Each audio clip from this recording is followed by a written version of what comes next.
Hello and welcome back to the latest edition of the AA Ireland podcast. As ever, I'm joined by Paddy Comyn. Hello. Thank you for joining us. We have a very, very busy one for you today. Now, the big interview that we have this week is with Keith Dowling. Now, he is by day international head of pre-sales for Stripe, but by night, he's the Irish EV Owners Association chairman. Looking forward to that interview with him. But Paddy, we also want to talk about a few cars that we've been driving. We're going to touch on car dependency, a lot of discussions about that in the last couple of weeks. We'll leave that there for now. Just a bit. The IDT preview happened. March fuel prices are going to be coming out as well, to keep an eye on that. But the first thing that we want to do before we kick things off is just thank you, the listeners. We have been rising up in the charts, and it's obviously down to people like yourself who are listening, spreading the word. So if you have the opportunity, please do share, like, and even if you can leave a review on whatever platform you are using, we would really appreciate it. And do please subscribe on whatever platform you listen to us, be it Apple Podcasts or Spotify. It really does make a difference, so thank you. In the event that your car requires mechanical assistance, the AA offers our customers the ability to log a breakdown in our app, log a rescue in the app within minutes, and have an AA patrol at the scene to assist you in approximately 90 minutes. Browse the AA app today to obtain great discounts from our partners, which includes perks like discounted fuel at selected Circle K garages across the country. Let's stop begging people for things, Paddy, and kick on and talk about some of the cars that we've been driving, because the last two episodes that we did were kind of one-off specials. Obviously there was International Women's Day, and then we have the one about car dependency, and we're going to touch on that later as well. But yeah, so what Paddy, we've a long list in front of us there, so let's kind of just get through these today. Do you want to kick things off yourself there with the MG4 you had a couple of weeks ago? Yeah, I was delighted by that car, because I wasn't sure whether it was going to meet the hype, because obviously there's been a lot of discussion about the car. It's won lots of awards. Irish Times actually named it as their overall car of the year. And often with these things you think, oh, is it going to be overhyped? But it's so good. What a great car. Like, I mean, it really ticks every single possible box. The price is good, the spec is good, it looks good, the build quality is excellent. And as an EV, at its core job, it excels. Yeah. I fully agree with you, everything you just said. Also at the same time, let's not get carried away. It's not absolutely brilliant. It's absolutely brilliant for the price, because it's just coming in at that price point and doing what it does is just incredible. But it's better than some cars that are 10 grand more than it. Oh, yeah, absolutely. And that's what I mean. Straight about it. Like, it's much better than the ID3. And, you know, that's a car which is 40 grand. So it's better than that, certainly in my view anyway, personal opinion. But it's a really, really excellent thing. And it's now one of those cars that will become a genre. It's, do you know the way you used to say, well, you know, something like a Golf? The MG4 is now its own genre. It's like, oh, well, you could get something like an MG4 for the same money. Yeah. You know, how many times have we said that over the past few months? Yeah, it's become a little bit of a benchmark, dare I say. Yeah, 100%. And it's one of those cars that is now going to transform that brand, because it's so good that people are going to suddenly pay an awful lot more respect to that brand, and as they should, and also to Chinese cars. Anyone who is naive, silly enough to think, oh, I wouldn't drive a Chinese car or be snobby about them, go and drive that and come back to us. Yeah. If you're listening to this, take it out for a test drive if you can, just experience it. Kicking on then, around the same time, I had the Ford Mustang Mach E, which I just really, really liked. Your first experience of the car? I've had one before. I was curious as to, you really took to it, and I had sort of forgotten a bit about it because it was quite a while since I'd driven it, and I got into it as a passenger with you, and it's quick, it handles really well. I'm not so sure about that screen in the middle, but it's a lovely thing. I liked the screen. It worked for me. It was big. I don't like the. Yeah, let me. I suppose clarify. I don't like the volume button at the bottom. I imagine that's going to be an issue. Like, and how can you replace that and little things like that? That bothers me. But yeah, I know my two toddlers' feet would have something to say about that as they climbed around, for sure. Yeah. Overall, though, I had a great experience with it. I mean, just so comfortable. It could take ramps, those little bumps so well. Yet it could handle a little bit if you're thrown into corners. The range was really, really good on it. I just really liked it. I mean, that's going down as one of my preferred cars. And it hasn't sold. If you look at the numbers, they're really poor. Price. It's expensive. And even in today's context, and look, we're going to end up talking about it at some stage, but the thing that keeps popping up is Tesla. Because of the price changes to Tesla, everything is now through the prism of Tesla pricing. So you look at a Mustang Mach E for, how much was your one that you had? It was close to 80 grand.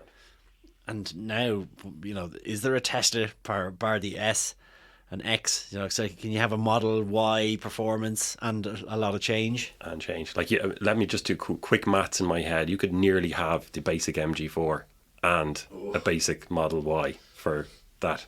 I can't wait to see what happens at the end of this month. This March is the sort of one of the monthly deliveries for Tesla. We haven't seen very much Tesla activity. Let's see how they do this month, because I think that's going to give us an indication as to whether the pricing has really worked for them. Yeah, I wonder, will the batch that followed the price drop come through around now? I haven't looked into that yet, but yeah, we'll certainly see numbers picking up a lot shortly. Ora Funky Cat. How about that one? Yeah, I'm just out of it. Only dropped it back a few days ago. The video, the review is going to be up online in the next couple of days. So now stop me if I get carried away here, but I wanted to absolutely love it. I was prepared to say, this is incredible, everybody run out and buy it straight away. And I couldn't get to that stage. There's so much about it that I love. Look, it's different. How many mid-sized SUVs are we looking at on the road today? Hardly inspiring. Then this comes along and it's just a breath of fresh air, really. Yeah, I know what you're saying. I took it at the end of the week. You'd had it most of the week, and then I jumped into it to go to Cork at the weekend. I did a little bit of a range test on it. There was just things about it that annoyed me. The infotainment system, the way that you access menus on it was kind of maddening. And how, like, we all have experience. You and I both have a significant experience of driving EVs and dealing with range. The guessometer, if you like, if that's the phrase for it, just really threw me, because I'm going to let you say your piece, but I want to follow it up straight after, but go ahead. It just, I suppose the performance was quite different regardless of the guessometer, but I was 20 kilowatt hours per 100 kilometers on one direction, 15 in the other direction, and this isn't a very big car, so it was quite significant differences in performance from one car on one route. So that sort of bothered me slightly. But I would say that any vehicle would consider that. If you're going into a strong headwind and you're coming back with a tailwind, you're gonna see that swing. And we saw it with another recent test we're putting a video out with already. And the one thing I wanted to follow up with there was, and this isn't a criticism of what you said, it's just what happens in general, is that people look at the guessometer and this is the Bible. It's not. It's a guide.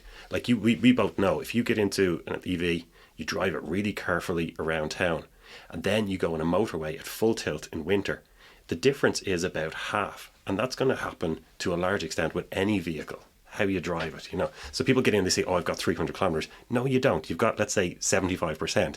That could be 200, that could be 400 kilometers. Well, then is something wrong with the way this is done? Because you look at the people who potentially will buy the Ora Funky Cat. They're going to be people who've never driven an EV before. They're going to be people who think, oh, this will be kind of fun and quirky. And if they think, if they charge up like I did to 80% in Junction 14, and I'd look like I would get to Middleton with 100 kilometres to spare, and I barely make it, like, that experience for people, rightly or wrongly, and is going to throw them. And someone who's not very experienced is not going to have a pleasant time sweating and wondering, oh, what do I do now? So, because that doesn't happen in a petrol or diesel car. It just doesn't happen. And whether we like it or not, that's going to be something that is going to be tricky for people to get over. Because we don't use the guessometer in petrol diesel cars. No. You look down, you've got half a tank. You don't look down and go, I've got 600 kilometres of range left. It's a half a tank. And we should be doing that with EVs. And I agree with you, something is wrong. Because an electric car, no more than me or you, can predict the future. No. So you can't tell that. If there was a way to tell the car, I'm going on the motorway now, it'll go, oh, yeah, you will only get about 200 kilometres. Or perhaps there's a range guide. So if you've got 50%, the car will say somewhere between 200 and 300. So yeah, something needs to be changed. But I just, you see it so often, people getting into electric cars and go, it told me I had 400 and I only got 300. No, that was a guide based on how you've been driving roughly. So we do need to look at that, and it's part of a much wider education piece. Yeah, look, car itself was good. The boot's small. The equipment levels are astonishingly good. It's quite engaging to drive. I didn't like the tires on it. I would change them if I bought the car immediately. But overall a really nice thing. Yeah, and really have to welcome it into the market. It's something a bit different. So another recent one we had is the Skoda Enyaq Coupe. Now very, very similar, identical underneath the bones to the regular Enyaq. So we've both got experience with it. Paddy, you were in a little bit as well, more so as a passenger. But what did you make of it? Lovely thing. I mean, I owned an Enyaq for just over a year. I really liked it. And this was more of the same, really. I think a prettier car, really, really good looking car. And it looks like they've tidied up the infotainment system a little bit better. It seemed a little bit slicker than the car that I had. But look, lovely thing, and very impressed by how it performed on our little range test in terms of it versus the diesel Kodiaq. We'll talk about that a little bit later on. But look, lovely thing. If you can get your hands on one, it's just one of those cars that just ticks a lot of boxes. It does everything right. Price is not fun, but some people, are going to be looking at the monthly payment. They're not going to be looking at the sticker price. Yeah, I really enjoyed it. I really, really liked it. And the review just went up yesterday, I think. And one of my summary comments was, I'm struggling to find fault with this. I'm just nitpicking at this stage. Perhaps the price, but brilliant. And one of the last cars we look at to catch up on is the Toyota BZ4X. Now, you got a brief spin in one thanks to Malone's Toyota Indrada. What was your verdict? I thought it was good. They haven't set the market alight. Now, I would criticise Toyota for being so slow to the EV party. They, they have been making EVs for a while under license in China, and we've seen a couple of vans coming in, but we haven't seen much in the way of full EV from them. They've been focusing on their hybrids. So it was great to see them come along. And the car overall was just good. It was just nice. There was nothing amazing about it in any particular way, but I think in essence that might be its strength. It's a Toyota. They've got the brand recognition. People are going to get into it. They're going to feel familiar, feel comfortable, and they go, yeah, this is a nice place to start my electric journey. So, Paddy, I think it's time to kick things on and go to the main interview with Kevin Dowling. So we're really looking forward to this now. We'll play it for you and let's see what you think. Kevin, thank you very much for joining us today. Really appreciate your time. But let's start off with the Irish EV Owners Association. What is it? Yeah, good question. It's basically an association of people who own or want to own or are curious about the electric vehicle world in Ireland. And there's sort of two variants of that. One is the majority of people who are private owners, family person just driving to work, that kind of stuff, who either own the car or, again, like I said, are interested in owning one in the future and kind of have questions or just want to see what the community's doing, what troubles they're running into, and seeing about this whole, like, quote unquote, lifestyle change that comes with owning an EV. And then the other side of the same coin is business owners. And these can be small business owners, sole traders in a van, that kind of stuff, but also fleet operators. So those two are kind of the main body of people that we then, as an association, as a voluntary association with a committee of 11 folks, represent. And we represent those people with public bodies, local councillors, TDs, anyone basically who needs to hear about what's going on with the actual kind of day-to-day ownership of an EV. Okay, so you said that there's a committee of 11 people, and obviously you're going to have a lot of members. Is it a big group, or where do you meet or talk, or how does that work? We meet on Zoom. The pandemic benefited us in that we all talk for the most part through Slack, Zoom, all that kind of. We leverage all that technology, but there's a couple of things to get engaged with the membership. So as a committee, there's no point in us just going around talking about what we want and what we think about. The membership themselves tell us what they want through a couple of different mediums. The first is we do regular meetups, and these tend to take the form of going to a place where there's charging infrastructure, meeting up with a few folks, having some coffees, nothing too crazy. The other one is, and we've got it coming up in April this year, is we have an AGM where we'll book a hotel space or something similar to that, and get everyone in a room. And that's where people field motions for the year and kind of talk about, here's actually what's on my mind, here's the agenda. And if you look back over the last few years, you see the agenda shifting. Because when I joined, or when I started thinking about these things, it was about 5 years ago, I think. And at that point, you're talking about like the Maven group. You're not even at early adopter stage in the EV ownership cycle. So you're talking about people who are getting into car parks to talk about the drag coefficient and how that affects their battery. Then you move into the mass adoption phase, where we've got people like, you've got a lot of like Nissan Leafs and things like that at the very, very early phases. Now we're way in, right? So everyone has an EV, or everyone's going to have an EV. And that's the end of that. So you can see all of it switching from car ownership, what it's like to own the car, how the car feels, looks, all that kind of stuff, all the way down to don't care. There's a million cars on the road now. It's all good. We can, whatever car shape, size, or performance you want is probably available on the market. It's now, what's the charging infrastructure? What's the lifestyle that's going on? How are the government enabling all of this stuff? How are we impacting like fossil fuel forecourts, all those kind of things? That's a big shift for us. So it's moved less from what it's like to own the car into like, what's the ecosystem around the car? Okay, I'm glad you touched on that now, because one of the reason that we kind of wanted to get you on today was we saw that report. It was an excellent report about the deficit of chargers, and we're going to talk in a bit more detail about that in the moment. But I just thought there's going to be a few people here listening today. We're going to use some terminology like fast charger or DC, and they're just going to switch off. They go, I don't know what he's talking about. So let's just spend a few seconds on the basics. So what is AC charging or DC charging? What's the difference there? Yeah, the way to think about it is each car is basically a skateboard. It's got 4 wheels, hopefully, and a battery in between those 4 wheels. And 1 or 4 or some number between those two has a motor on them. For the most part, most cars have a motor on the rear wheels. So the rear axle has a motor on it, and that's attached to the battery. The battery then powers that motor and the car goes. That's the basics of what an electric car is. It's way, way, way simpler than any fossil fuel internal combustion engine car. There's way less parts involved. Like the only moving parts are basically the brakes and the wheels themselves. And it's all really, really direct. Like the power is very easily routed from the battery over to the wheels because electrons move very fast. That's basically the guts of it. So that's the first point. The second thing then is on that car, there's basically an AC to DC transformer that moves the energy that comes from a plug from AC, which all your house and all the normal kind of plugs in your life use, to DC, because the battery itself is a DC battery. DC is really fast, direct current. The difference on a public charger on the road or on the, like forecourt or whatever, is if it's AC, the way to think about it is it's generally slower. So it hits the car then translates that to DC and then charges the battery. When it's a DC charger, which tends to be much faster, that's when you see those much bigger boxes or the Tesla superchargers or any of those kind of things.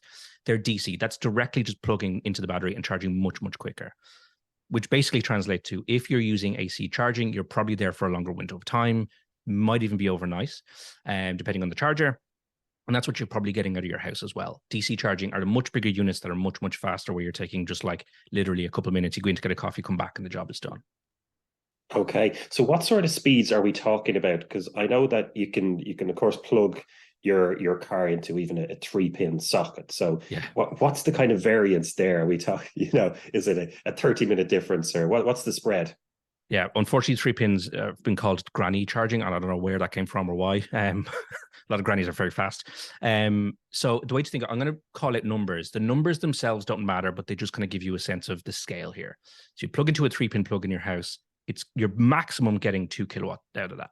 So that's the speed that the car is going to charge from. It's 2 kilowatts. And your battery might be like, on average, it's about 50 kilowatt hours. So it's going to take a long time for those 2 kilowatts to fill that 50 kilowatt hour battery. That's like a 20-hour job or something. That's going to be quite a long time.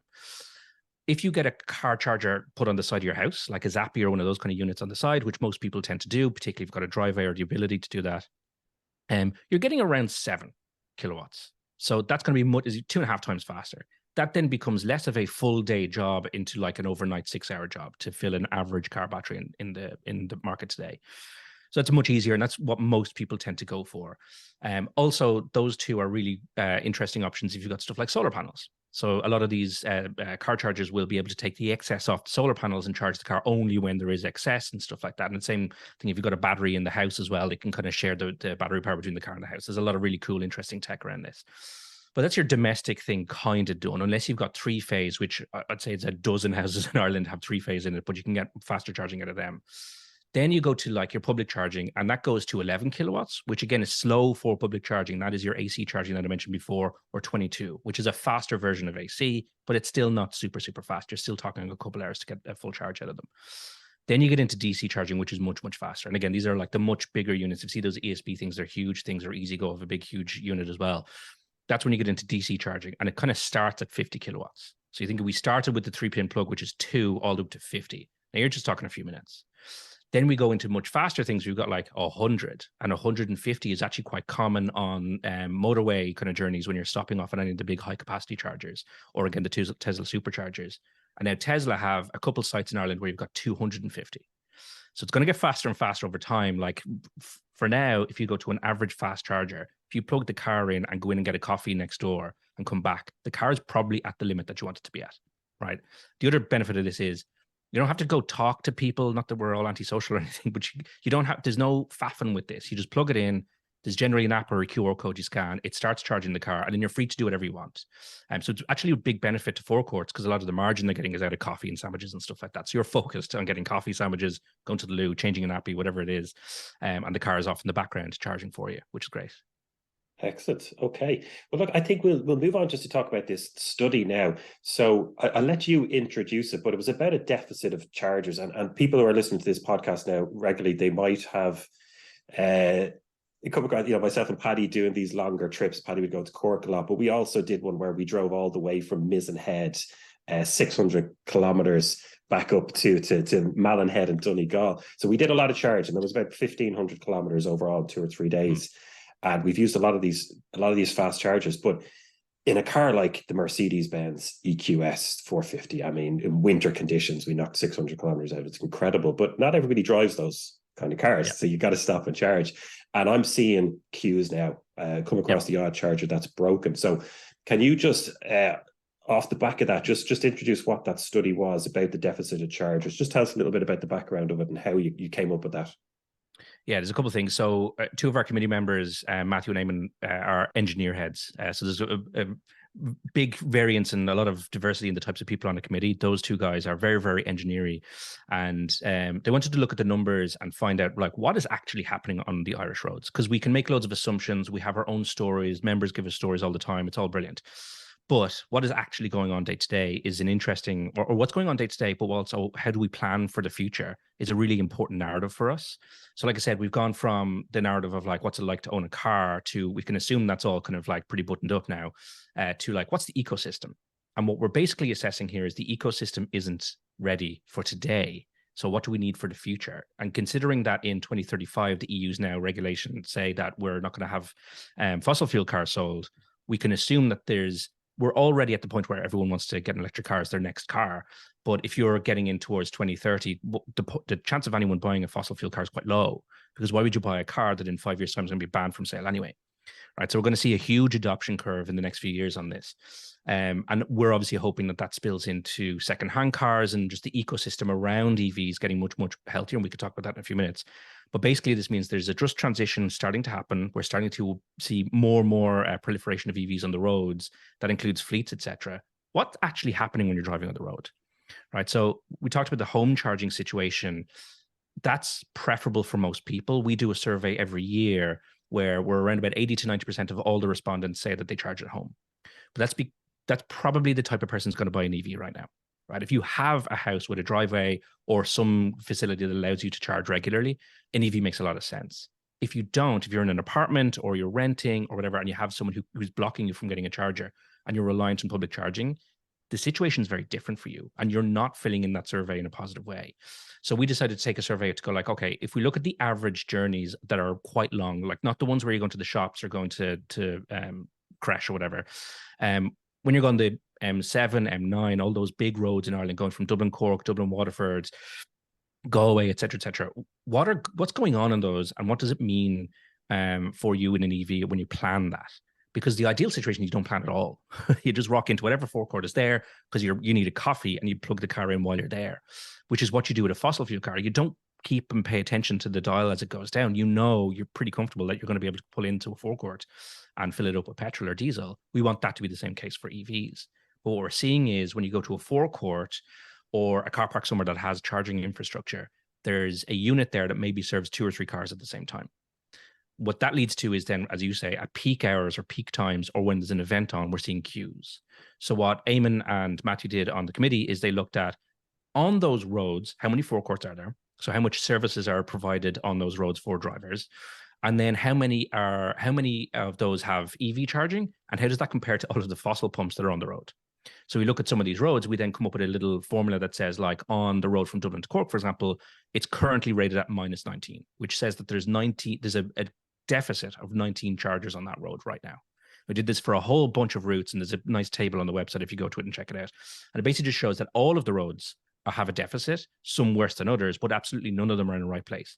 That's based on data for today, right? In the next few years, we're going to see a much bigger proliferation of EVs.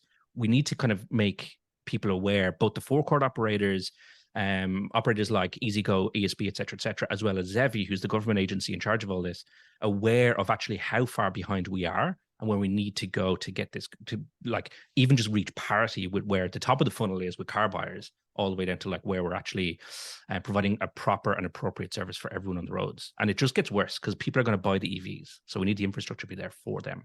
Okay, and I'm looking at that table now on the website. So if someone does want to go and view it, it's irishevowners.ie, and just there on the news section, you can click onto it all about chargers and see it. And the numbers are astonishing. And just looking at one here, which is the M1, so Dublin Belfast, and that's a road that I live very close to and I use a lot. So it's saying that there's a deficit of 13 chargers today in 2023. Just tell me a little bit, just kind of in a nutshell. What does that mean, that there's a deficit of 13 chargers? Yeah, to facilitate the amount of cars that are on the road that use the M1 on any frequency, it doesn't really matter. The busiest period means that if we wanted to have no queues with an easy service for everyone, we would need 13 more chargers on that road. That's 13 more DC chargers. So these are the fast ones that are 50 kilowatts and above, ideally. Yeah, the big goal for us is like no queues. If you pull in and there is a charging infrastructure there should be no queue. There's rarely a queue at a fossil fuel pump, right? Like they build extra capacity around those fossil fuel forecourts so that you don't have queuing. Because the fossil fuel operators, well, keep in mind, they want you out of the car. They want you in the shop. So we want the same thing. We want the exact same service provided to those folks. But right now we're at real kind of first principles thinking, where it's just like literally getting charges into cars can be difficult. I think some of the genesis of this came from the All Ireland last year, ironically, where you had Dublin, I'm from Dublin, so I assume Dublin's in Oldham. We had Kerry and Galway. And we had folks traveling from both of those places up to Dublin and then back again in the same day.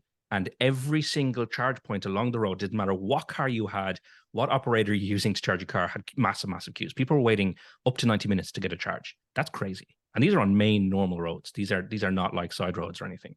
That doesn't make any sense.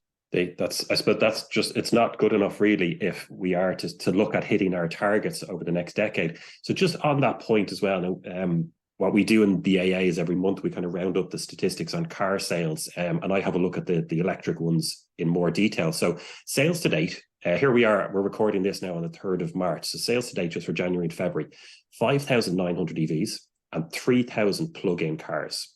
So let's call that 9,000 cars with a plug on them sold in the first 2 months. Yeah. Now, if I look at the table, really great table that you guys have up there, deficit of 13 today on that road we spoke about, but that's gone out to 24, to 48 in 2027, and to 96 in 2030. So it seems to me that there is a serious crunch coming. Is that fair to say?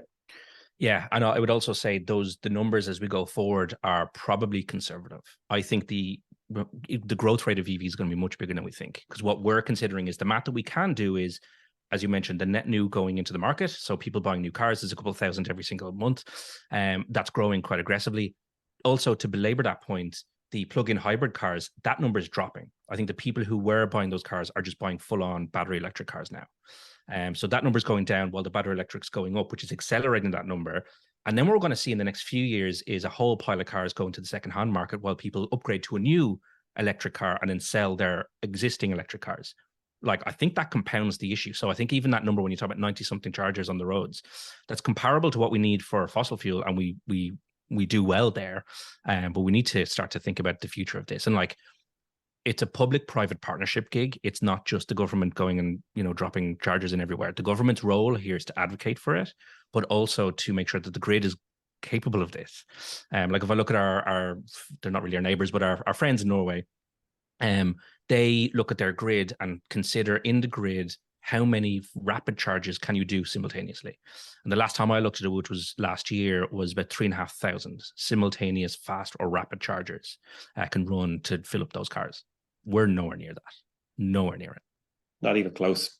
But I just want to almost challenge you on something here, Kevin, because I remember a few months ago reading a statement from the Department of Transport saying that we have adequate chargers on the road for today. So that doesn't tally up with what you're telling me now. That's frankly because they were wrong. Like, it's not true. Like, again, I can give you plenty of stories from actual people who are sitting in chargers waiting at queues. So today is Friday, great example of a day. If you're going down to Cork tonight, the chances are there's going to be more charging at the queues than there is typically. We have people who are leaving work early or going to different spots around the country earlier than they would typically, or even later, because they're trying to get around the fact that there will be a queue at that charger. The other thing that happens is if you look at urban areas like Cork, Dublin, Galway, etc., where there is chargers. So I live on the N2 in Dublin. There's a Circle K with a charger here near me, just across the road from Glasstown Cemetery. Tonight, if you wanted to charge, you're going to probably be behind a bunch of taxis, right? So like that, the taxi should be there. They should be using charging infrastructure. Is brilliant that they're electric, but there just should be more chargers. Like, the problem isn't the cars; it's the lack of infrastructure. So if you own an apartment, you're absolutely going to rely on that because the chances of your landlord putting in a charger for your apartment is low. So we need the infrastructure just to get better. Okay. And another piece of news that's come out recently enough is that the combustion engine sales ban that we have been looking at for 2030 looks like it's been extended out to 2035. What would be your take and the Irish EV owners' take on that? Yeah, look, this, you'd imagine I would say the sooner the better, and we should do it in 2025. But actually, I don't disagree with this. I think it's a bit of a compromise in terms of timelines and dates, and I wouldn't be surprised there's another revision as we get closer to it. But as I say, the top of the funnel is really healthy. If you look at the car sales broadly, like you just quoted some of this car sales, they're really good. Everyone who wants an electric car can get one now. The supply chain is kind of cooled down a bit. There are loads and loads of options. Like, there's tiny cars, there's big SUVs, there's Jeeps, there's vans, the whole lot. Everyone is reasonably well served by the electric vehicle world. And it'll get better because, like I said, at the very, very start, that skateboard kind of idea where you've got like 4 wheels and a battery, anything can happen on top of that. It doesn't really matter. So I'm hoping we see mad looking things because we don't need like a front bonnet on a van.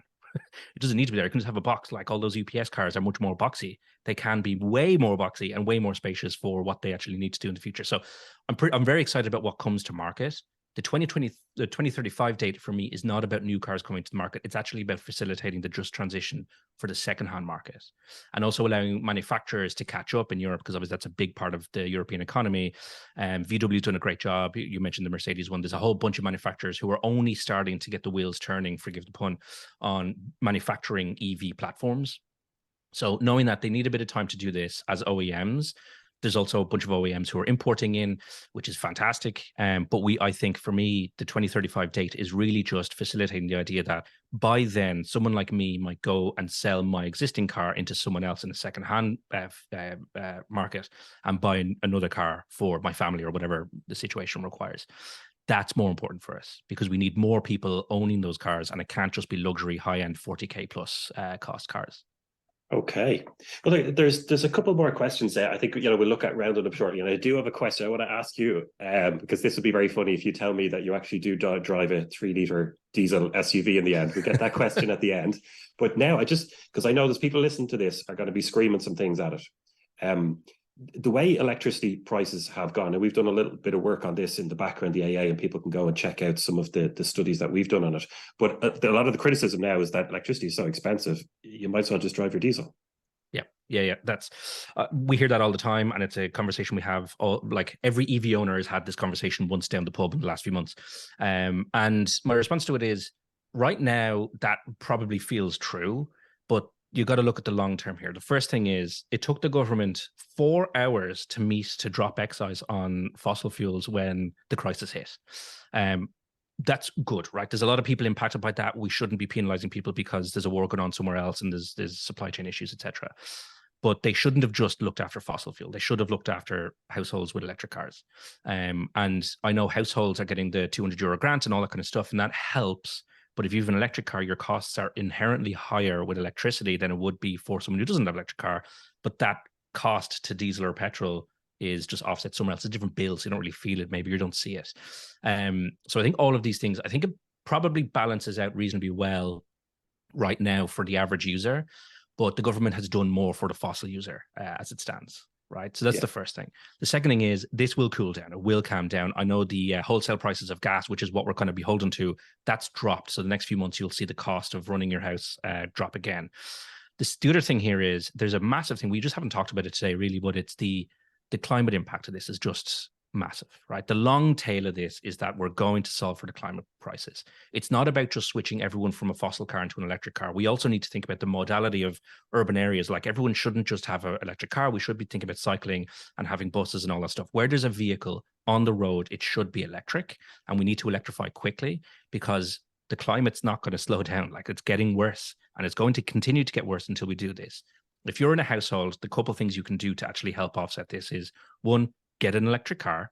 Two, plug it into some solar panels, which then completely alleviates a lot of the pain that you have with prices right now. But imagine in the future when the prices cool down a little bit, and again, we're talking about months, not years, and you have solar panels on the roof, it offsets it again.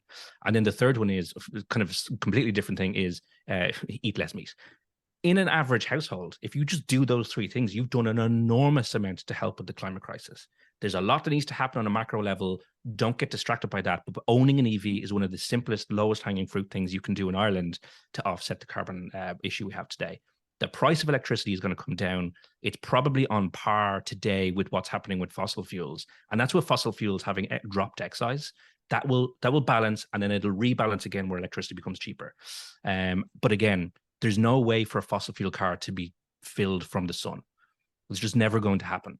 So think about the long tail of this. The other part of this is, and I know this is an easy one to walk out with these things, is the total cost of ownership of an electric car is minor compared to a fossil fuel car. I mentioned this at the start. There's like 10 moving parts, and half of them are buttons in the cabin. Right? There's very little that can go wrong inside of an electric car because there's just a battery on a skateboard. So from that perspective, that completely wipes out. Like, one of the questions I get from a lot of members is like, what do the NCT guys actually do with an electric car? Like, assuming the lights work, what else do you do? Like, because that's a real question. Like, the brakes aren't even used that much because you've got regenerative braking in most of the cars. So like, think about the long tail. You don't buy a car for a 12-month window. And we're currently in a weird 12-month window with the cost of energy. But that's going to get much easier, much better. And I think the cost of electricity will drop. And it will drop again over the next few years. When we get to 2035, this conversation will sound crazy, because in Ireland even, we'll be generating much more power to our grid from wind. More houses will have solar panels on the roofs, et cetera, et cetera. And again, none of that benefits a petrol or diesel car at all. Yeah, that, like what you just said there, tallies up with the surveys that we do on petrol prices around the country. And we've now introduced an electric variant to that as well, and it's significantly cheaper. Even with the astronomical prices we're facing at the moment, it is still significantly cheaper to power an EV. There are theoretical cases where they're on parity. If you take a very fast motorway drive and you charge only on the public charger, yes, they're about the same, but in general, much cheaper. Look, I think we're kind of running out of time, or we're getting towards the end. So do you drive a 3-litre diesel SUV, Kevin, or basically, what do you drive? I don't. I drive a Tesla Model Y.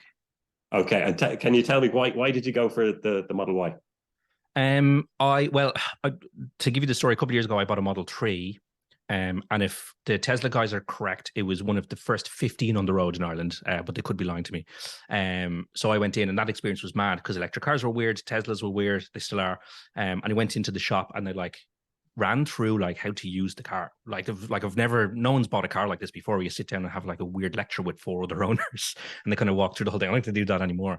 But anyway, then the pandemic happened, and we ended up having 2 kids in the 3 years between then and now. So I ended up then upgrading to a Model Y. I say upgrade, it's basically the same car, it's just bigger, fits the kids better. It's actually the boot is what I bought it for. But then I sold my Model 3 to my mother-in-law. So my mother-in-law is driving around a dual motor, red, sporty car, where I'm driving a SUV thing. It's a fine car. I think off the top of my head, I have 854 litres of luggage capacity in that. Yeah, you need every single one of those litres. I hear you. But look, I have to say, Kevin, I really enjoyed this conversation with you. I appreciate you taking time out of your own day to come on here, talk about the Irish EV Owners Association, but also specifically to go through that study and that report that you guys released. It really is fantastic. So go on to the irishevowners.ie. Kevin, thank you very, very much for joining us today. Not at all. Thank you. So that was our interview with Kevin Dowling, and really appreciate him taking the time to come on with us. Some really interesting points. I thought that the survey is fascinating. This deficit of chargers is a really, really interesting way to look at it. But Paddy, what are your thoughts? So obviously we had a good discussion with Kevin there about the state of the infrastructure in Ireland. It's obviously lacking. We need a lot more points. What's your take on it? Because we've both driven a lot in of electric miles over the last few years, but you do a lot of trips down the country, 600 kilometers in a weekend. What's your impression of the... For me, I've never really encountered many problems in terms of volume of chargers. I use Ionity a lot, and the Dublin Cork route that I use, it's fine. The problem I have are the users, or the people who aren't clued into how to use them. I posted up something recently where I was at Manorstone, and there was PHEV plugged in on one side, and on the right hand side there was a Volkswagen ID4 which was plugged into the AC charger. So neither of the fast charging points were accessible. No one could fast charge because of those two vehicles. Oh, plus the ID4 was parked in the middle of two spots. And you know, I posted the picture online. It was absolutely maddening. You had a similar experience in Drogheda the other day. What was that one? Yeah, I plugged up. There's a fast charger there. There's two spots, parking spots, places laid out in front of that machine, and the main one that's directly in front of the DC charger was occupied by a rather large Range Rover, a plug-in hybrid, and that had been there for 3.5 hours, and it was only drawing 2 kilowatts. And in the spot beside it, there was an ID3 parked up, not even plugged in. So this is somebody who just pulled up, said, "Ooh, there's an EV spot. I'm just going to park there because this is a busy car park." I'd like to think it was simply just a lack of education. I know, but it was kind of blatant. Like, even if they attempted to plug it into the AC charger, which was actually taken by the Range Rover of FEV. course, yeah. So, but anyway, and so there, that was a unit that was sitting there for 3 hours unused as a fast charger. So now ESB cars are going to show us the statistics and say, well, look, nobody used that for 4 hours that day. And in fact, cars would have been driving by looking for a charge. Because we're not far away from the point of it being a capacity issue. It's really not far away. Like, I mean, if you're in Circle K in Cashel on any given Sunday, it's tricky. There are, like, Ionity's constantly full, and there are people waiting for them. And this is at the volume of EVs we have now, and that's just going up exponentially. How we're going to cope with the main arterial routes remains to be seen. I would go one further, Paddy. I think we're there. We're at that crunch point already. And, you know, I've been driving EVs for a number of years now, and you know, I like them, thoroughly enjoy driving them. And it's just getting that little bit harder to recommend them now because I know the pinch points. And as you said, it's getting worse. Well, it goes back to the point of the other day when I was in the Ora Funky Cat and I was going to Middleton and back. By the end of the day, I wish I'd taken the Skoda Octavia diesel we have at home. We don't want to be in that position because the car itself, you know, put on the adaptive cruise control, it's great, it's quiet, it's silent, you know, it's really, really comfortable to drive. And then it's just, you pull up somewhere, there's somebody waiting. But whose job is that, Blake? Whose job is the education? When the guy who parked in between two spots in an ID4, you know, why has that happened? Because he's A, on the wrong charger, and B, he's an asshole because he's parked in the middle of two spots. So, like, where is the education there?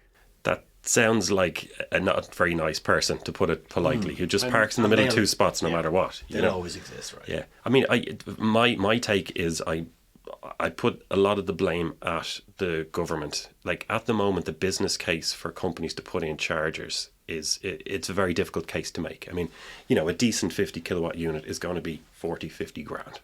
Thereabouts, you know, you've got network connections, planning permission, and even you look at like what EasyGo are trying to do. They're making a great effort. A small Irish company, deserve huge amount of praise for what they're doing, but they just can't get planning permission. So now what they're doing in some places is they're taking old phone boxes because they don't have to get planning permission to run a cable under the road and into the phone box, which they can then turn into a charger.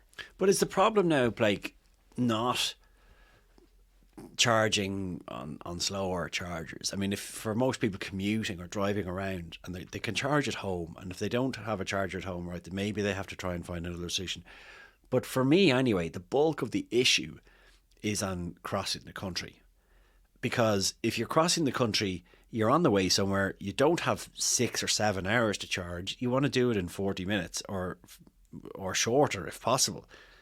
And it's that is where I see the pain point being, in that you're getting to a point where people are trying to get to Galway or Cork or wherever it is, and they're going to have to wait. Because if you're at a charging point and it's a fast charging point, and you have to wait 40 minutes for your 40-minute charge, that's too long. Yeah, it's not, and people are not going to make that transition over. And you're absolutely right. For me, that is the problem. And I'm not fully happy with how, as a country, we're going about that transition.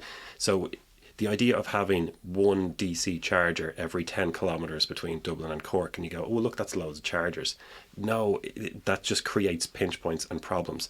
What we need is every 50 kilometres having 5 DC chargers. So the idea is you get into your car, even if you've got an older, low-range car, I might get 150 kilometres out of it on the motorway at full speed.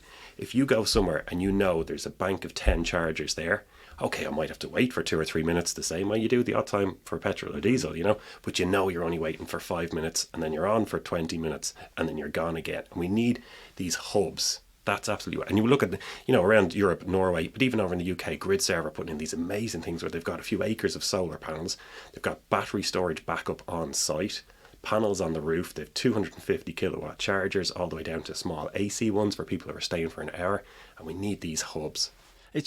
But the older cars could become the problem, because if you could have a bank of 10 150 kilowatt chargers, but if 6 of the cars that are there are only taking 50, you're still in the same backlog, right? I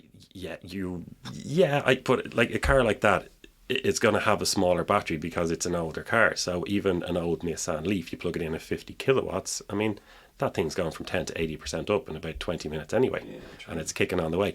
And that's another thing that people have this idea, well, I need to go and fill up, because that's what we've done for a century with petrol and diesel, and that's not the way that it works with an EV. And as you know, there's a charging curve, so you plug in on a low state of charge, it ramps up. I saw 250 kilowatts in a Tesla recently, So what you need to do is turn up in your 10%, blast up to 50 if you're in a rush, 15 minutes or something like that, and then you're on again. Like I did Malin Head down to Mizzen Head during the summer in the Tesla Model Y, 605 kilometres. I didn't even start off at 100%, I started off at 80%. All I needed was 17 minutes on a supercharger going from 10% up to 50%, and it was right the way down to Mizzen.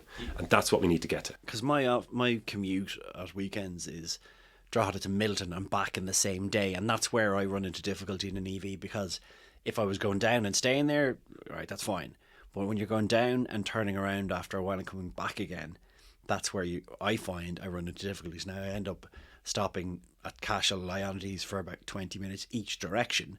But if that doesn't work or there's some issue, I'm into a trickier situation then. Yeah, and if we get to the stage where there's, let's say even between the likes of Dublin and Cork, if we've got 7, 8, 9 charging hubs on the way, so that's what, every 30 kilometres, give or take, and you just know, I'm going to turn up, I'm going to go from 20 up to 50%, and I'm only going to go to 50, Paddy. I'm going to cut off then, because I know once I get down to Cork, I'm going to leave it in that car park, I'm going to go to the cinema with my friend, and then I'm going to come back out at 100%, and I'm all the way home again, and you won't even think about it at that stage. Yeah. So look, I think it's behaviour needs to be looked at, and there's an education piece to be done there, because the chargers are getting better. If they get more frequent, we won't have an issue.